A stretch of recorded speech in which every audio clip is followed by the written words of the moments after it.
Are you feeling stuck?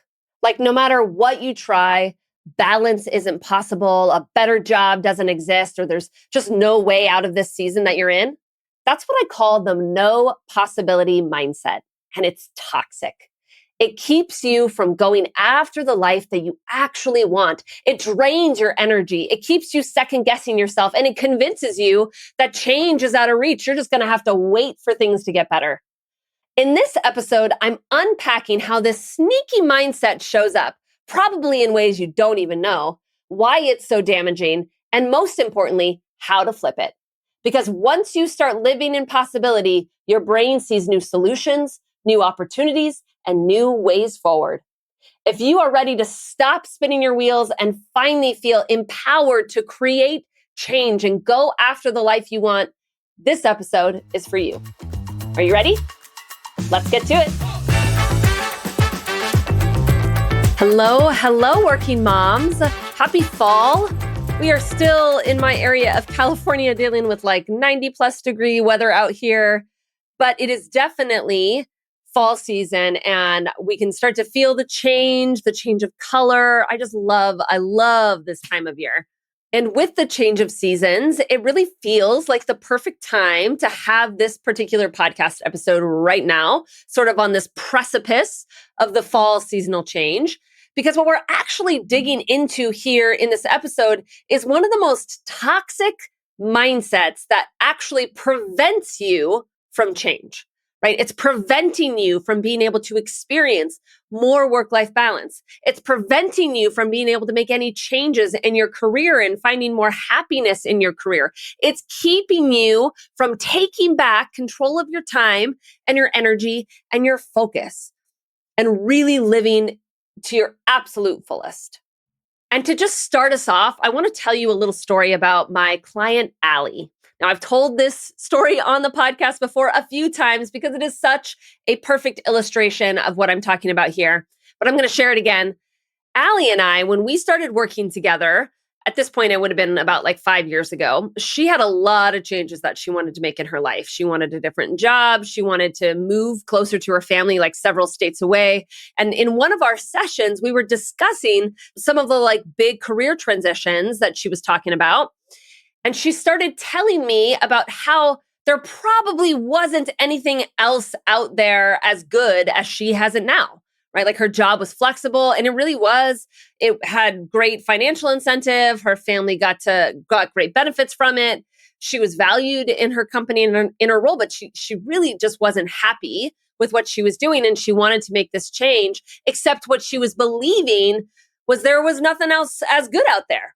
Like she probably wasn't going to find any job as good as the one that she has right now. And so I paused her in the middle of one of our coaching sessions as we were talking about that. And I said, hold on. Is it true that there really isn't anything good out there as good as you have it right now? And that you're really just going to be unhappy for the rest of your career? And ultimately, like you've essentially peaked right now at the age of 35?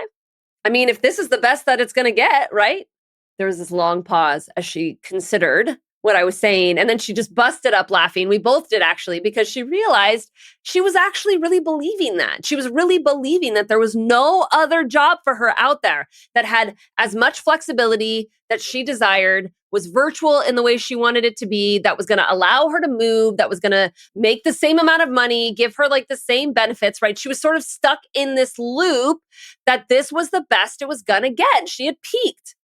And I remember she said, it sounds ridiculous the way you're saying that, Rebecca. And I said, I know. That's why I wanted you to hear it.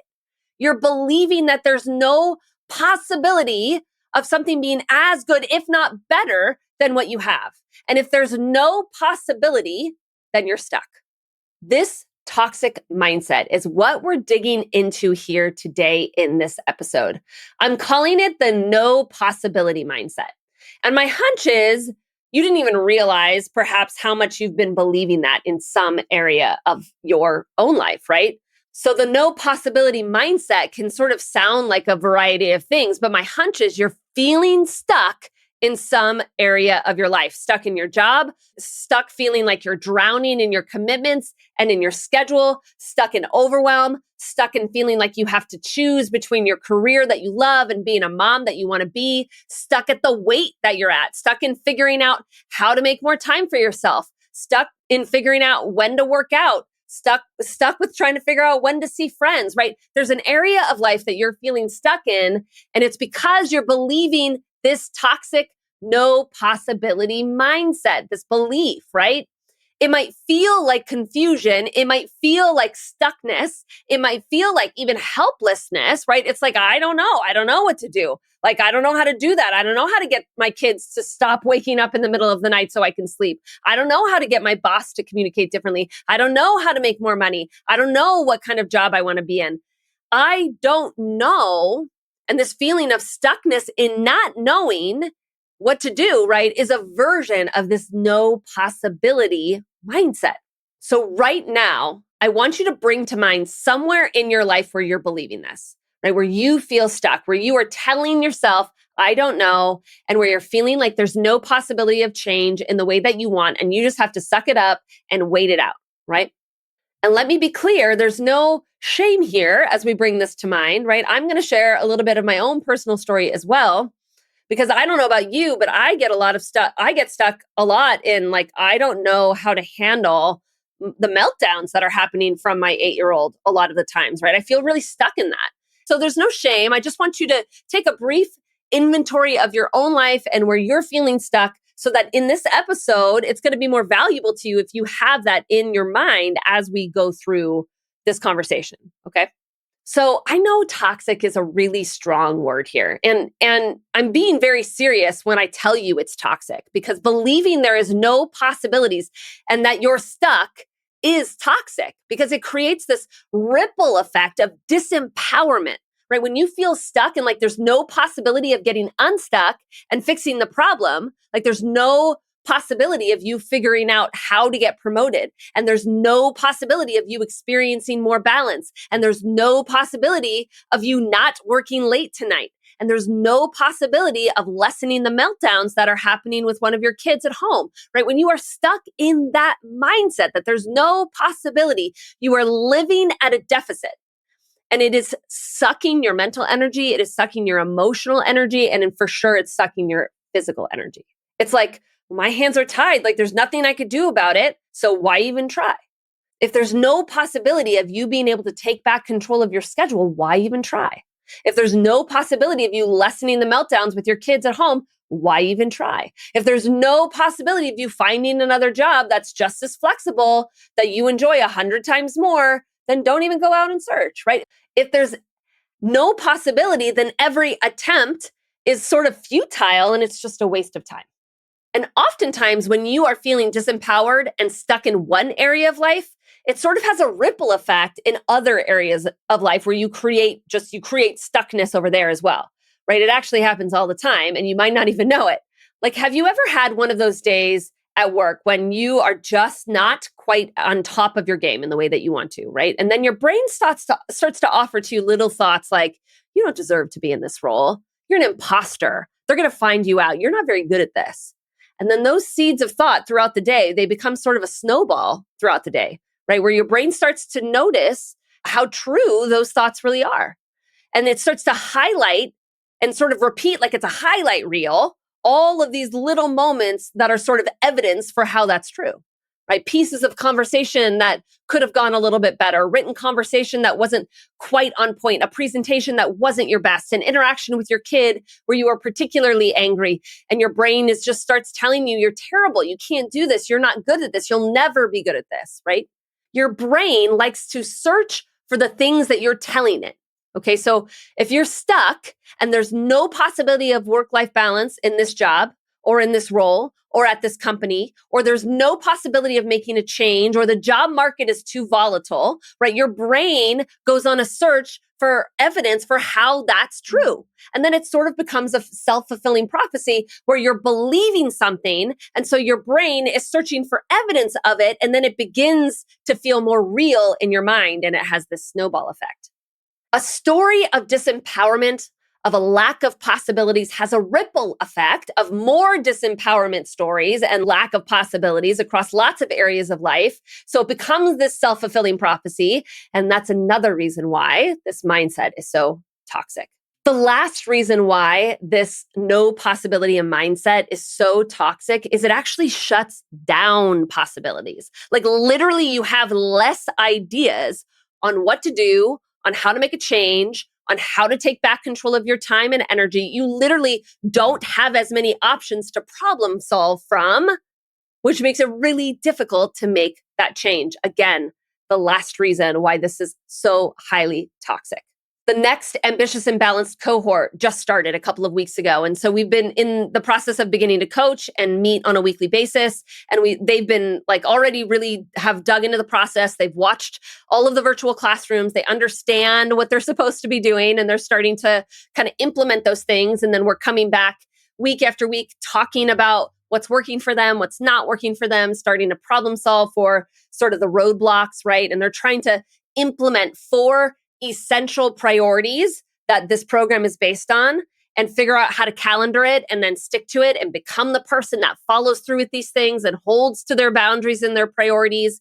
And so as we've been getting going in our weekly sessions, I'm starting to like coach them and interact with them, I'm starting to hear a lot of this toxic no possibility mindset. They don't even realize that that's where their brain is at, right? I have to point it out to them. I have to remind them that creating sustainable work-life balance is an active process that requires some trial and error, right? It starts with picking your priorities, calendaring them for the very first time, and then figuring out how to hold to them. But there's so many variables that need to be sorted through, that need to be figured out, right? We have to start with sort of a hunch on what those priorities are, figure out when is the best time to do them.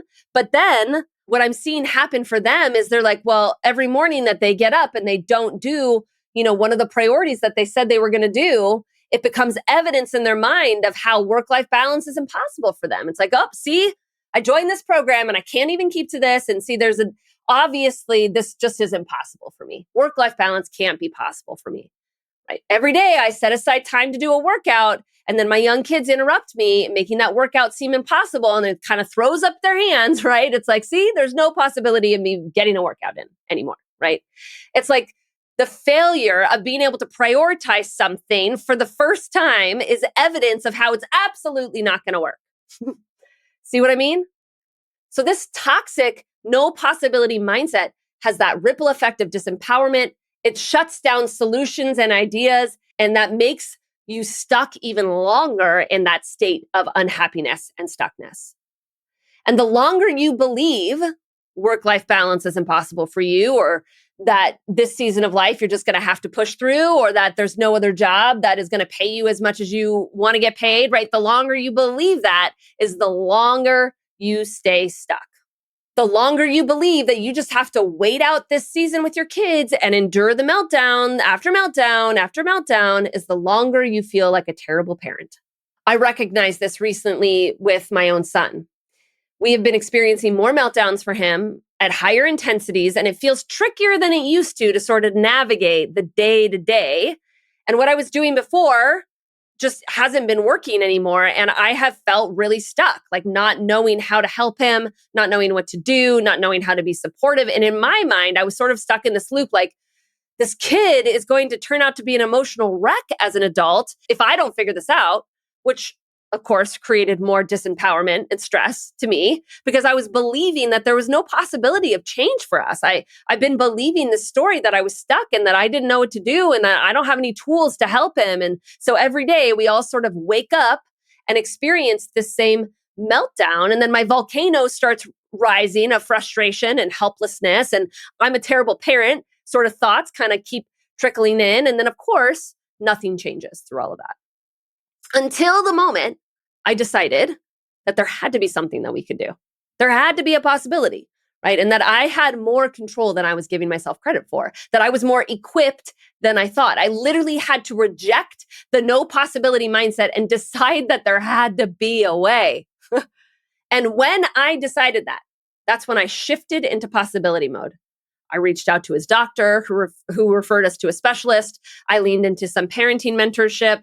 I'm a part of Dr. Becky's membership. And so I found some tools that were really helpful in there for me. I had some very intentional conversations with my husband who now he and I are on the same page around this, but all of those options and that movement forward, it happened because I believed that there had to be a possibility. There had to be something I could do. And of course, we're a little too early in the process here with my son to know what the final solution is going to be. But what I did in terms of movement and making all those phone calls and starting to reach out, it immediately made me feel better, right? Like this whole weight was lifted off of me because I brought my power back. I felt more in control of my situation. I wasn't stuck anymore. I call this living in possibility.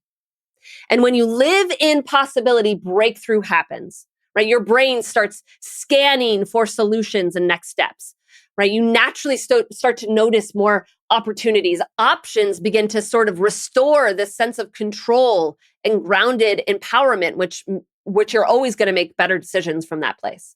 When I decided there was something I can do about my son's meltdowns so that we weren't living in this stuck cycle, the first thing I did was reach out to his doctor.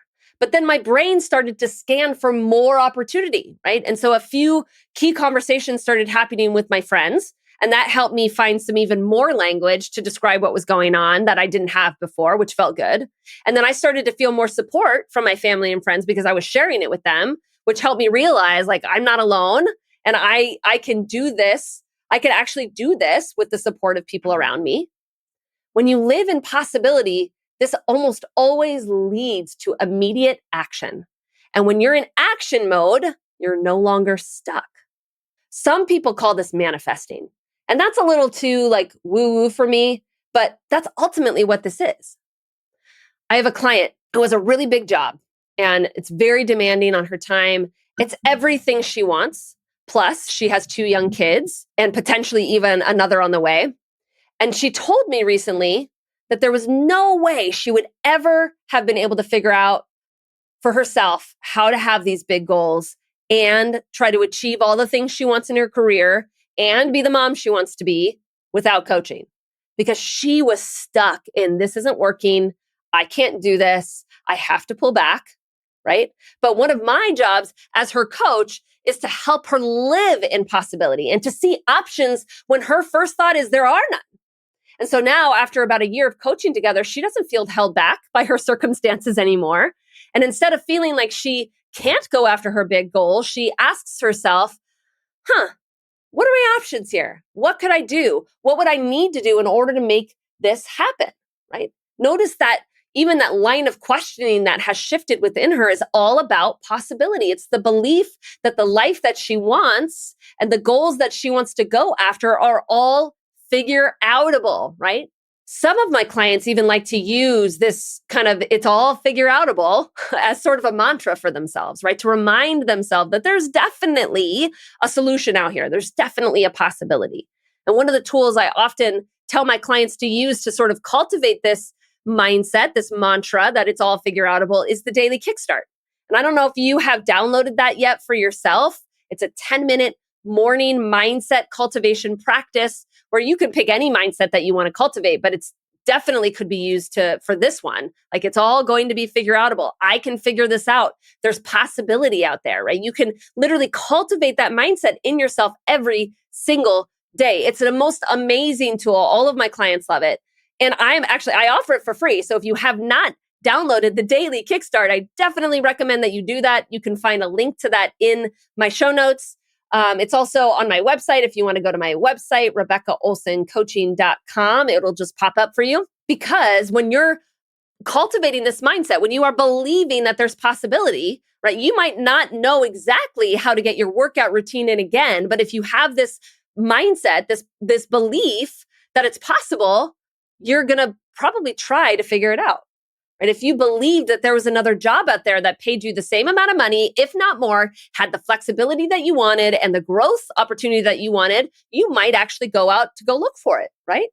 If you believed that you could get out of the habit of logging on after your kids went to sleep, that habit that you've been in, and be just as productive and successful in your job, you would start figuring out how to make that happen. You see, when you start with possibility and living in the mindset in the land of possibility, that what you want is possible out there, right? Your brain can start to come up with logical solutions for you, logical possibilities and steps that you could try.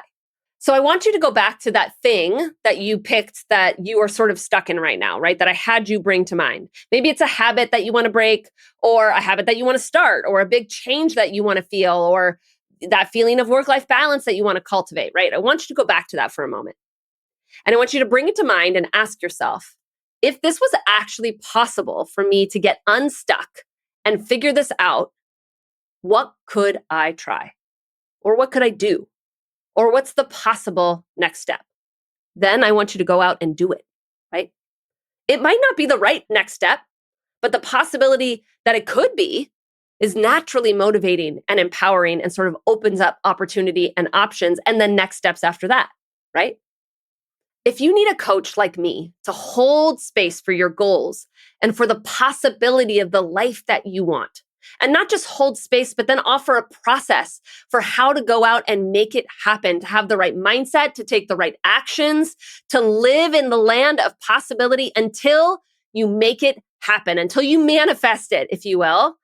So until you break those habits, until you get into that next job, this is exactly what I do. I am in your corner as a guide and as a coach, helping you achieve all of the work-life balance and working mom goals that you have. I have seen it time and time again when you live in the land of possibility and you trust that coaching is going to work and that working with me is going to be the solution that you need to get that next job, to get that next promotion, to break overworking habits, to find more peace and calm. When you believe that, then 100% we're going to create it together. Your next step, if you're interested in working with me as a coach, is to reach out and book a breakthrough call. This is a call where you and I just start talking about what's going on in life, the goals that you have in life, where you're feeling stuck in life. Together, we will actually map out a plan for exactly how you can reach those goals through coaching. And then, of course, we leave lots of time to discuss possibilities and answer questions and make sure this is exactly the right next step for you. You can book that breakthrough call by going to RebeccaOlsonCoaching.com/book. That's going to take you right to my scheduler, actually. You can book a time in my calendar, and then there'll be a prep form for you to fill out so that I can get to know you a little bit, and we can start sorting out exactly what it is you are looking for in potentially coaching together. And I want you to know, just booking this call is an act of possibility. It says, hey, maybe I could do something about this. Maybe there is a path forward. Maybe making a financial investment in this would pay off. I know that whatever you set your mind to, you can figure out, and I would love to support you through that. All right, working moms, until next week, don't forget to download that daily Kickstart as well. You can find that in the show notes. But until next week, let's get to it. If you want 2026 to be the year where you end all of the stress and exhaustion and finally take back control of your time and your energy, then this is your moment. The next Ambitious and Balanced cohort is kicking off in January 2026, and it runs through April. And this isn't just about taking back control of your time. It's about building habits that protect your energy and create more space for what truly matters: your health, your family, and your joy.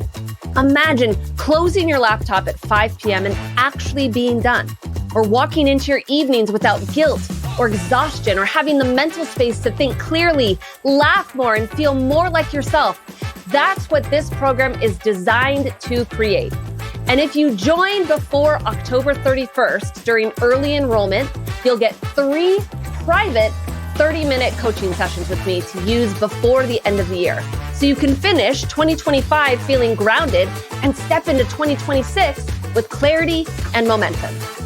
You can go to my website to learn more and to schedule a free call with me. That is RebeccaOlsonCoaching.com/ambitious and balanced to save your spot before October 31st. And let's make 2026 the year that you finally feel balanced. Not because you're doing less, but because you're finally doing what matters most.